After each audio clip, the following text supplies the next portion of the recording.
ورحمۃ اللہ وبرکاتہ. ہم سے کیا کیا چھینا جا رہا ہے یہ آپ بخوبی اچھی طرح سے جانتے ہیں. شہروں کے نام چھین لیے جا رہے، ہماری شناخت چھیننے کی کوشش کی جا رہی ہے، مسجدوں سے اذانیں بند کرنے کے لیے کہا جا رہا ہے، ہمارے حلیہ بدلنے کے لیے کہا جا رہا ہے.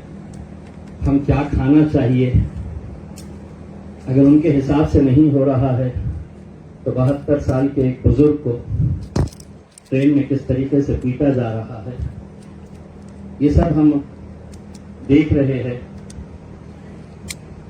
حد یہ ہو گئی ہے کہ ہمارے نبی کریم صلی اللہ علیہ وسلم ان کی شان میں کھلے عام گستاخی کی جا رہی ہے. اور اس سے زیادہ خطرناک بات یہ کہ اس صوبے کے، اس راجیہ کے مکھیہ منتری اس کی تعریف کرتے ہیں. حد یہ ہو گئی ہے کہ آپ کو کھلے عام یہ کہا جا رہا ہے کہ آپ کی مسجدوں میں آپ کو چن چن کر گھس گھس کے آپ کو مارا جائے گا، آپ کو پیٹا جائے گا. اور اس کے باوجود بھی ہم سب سن رہے، ہم سب دیکھ رہے.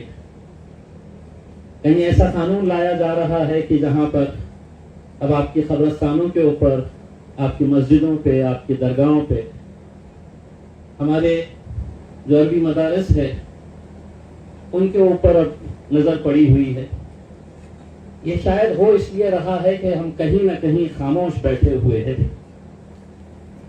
ہم تو یہ سوچ رہے تھے کہ ہمارے نبی کریم صلی اللہ علیہ وسلم کی جب شان میں گستاخی ہوئی تو پورا مسلمان سڑکوں پر نکل آئے گا. اپنے سیاسی جو بھی اختلاف ہوگے، ہم کس مسلک سے تعلق رکھتے ہیں یہ کوئی معنی نہیں رکھتا ہے.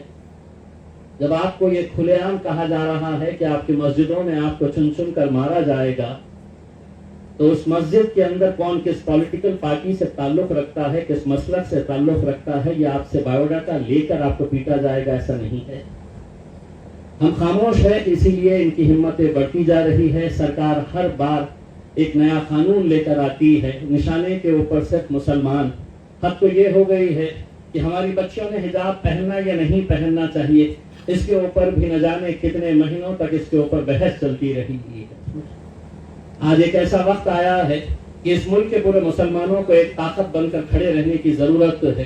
اپنے ذاتی اختلاف، اپنے سیاسی اختلاف کو بھول کر ہمیں جو لڑائی سڑک کے اوپر لڑی ہے، وہ لڑائی سڑک کی، ایک لڑائی پارلیمنٹ کے اندر کی. لیکن بڑے دکھ کے ساتھ، بڑے افسوس کے ساتھ کہنا پڑتا ہے کہ جب وہاں پر پارلیمنٹ کے اندر بولنے کا موقع آتا ہے تو آپ نے دیکھے ہیں کہ جب وقت کا بل آیا تو جن لوگوں کو آپ نے وہاں پر بھیجا تھا اپنے ووٹ کی طاقت کے بنیاد کے اوپر، تو وہ باہر نکل کر آ گئے. تائید کرنا تو بہت دور کی بات ہے، 2 شبد مخالفت کے اندر کھڑے ہو کر کہے بھی نہیں اور خاموشی سے وہاں سے لوک سبھا کے اندر سے کھسک لیے. ایسے وقت کے اندر سارے ہندوستان کے مسلمانوں کی نظر اگر کسی ایک شخص کے اوپر ہوتی ہے، اگر سب سے زیادہ امیدیں اگر کسی سے ہوتی ہے، تو مجھے فخر ہے یہ بتاتے ہوئے کہ وہ میرے قائد بیرسٹر اسد الدین اویسی صاحب ہے. کتنی تکلیف ہوئی ہوں گی اس سرکار کو کہ جب انہیں مجبوراً اسد الدین اویسی صاحب کو جوائنٹ پارلیمنٹری کمیٹی کا ممبر بنانا پڑا، کیونکہ انہیں معلوم ہے کہ اگر وقت کے تعلق سے اگر سب سے زیادہ صحیح طریقے سے کوئی مدعے رکھ سکتے ہیں تو بیرسٹر اسد الدین اویسی صاحب رکھ سکتے ہیں. آج پورے دیش بھر میں آج اسد صاحب الگ الگ جگہوں کے اوپر جا کر لوگوں کے اندر ایک بیداری پیدا کرنے کی کوشش کر رہے ہیں. انشاءاللہ یہ یہاں پر اتنا بڑا مجمع، یہاں پر کتنے سارے لوگ باہر کھڑے ہوئے ہیں، نیچے ہم نے اسکرین لگایا ہوا ہے، وہاں پر اسکرین کے سامنے بھی بہت ساری کرسیاں لگائی گئی ہیں، وہ بھی پورا بھرا ہوا ہے.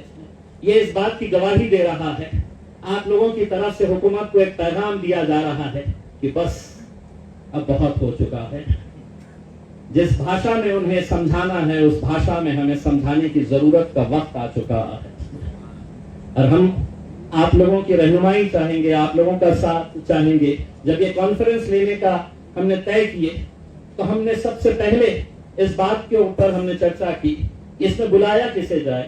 تو ہم نے تمام علماء کرام کو، تمام مسجد کے اماموں کو، تمام دینی حضرات کو یہاں پر اس لیے بلایا ہے کہ آپ کے پیچھے ہزاروں لوگ ہوتے ہیں، ہزاروں لوگ آپ کی بات سنتے ہیں، تو یقیناً جو بات آپ یہاں سے سن کر جائیں گے وہ دوسروں تک پہنچائیں گے، ورنہ لوگوں کے اندر تو ایسی ایک فطرت تیار ہو چکی ہے کہ مجھے کیا کرنا ہے، مجھے کیا لینا دینا ہے، کوئی بھی کچھ بھی بولے، کوئی بھی کچھ بھی کرے، اس میں میرے سے کیا مطلب ہے کر کے کہیں نہ کہیں ہمیں اپنے آپ کے اندر بھی کچھ بدلاؤ لانے کی ضرورت ہے۔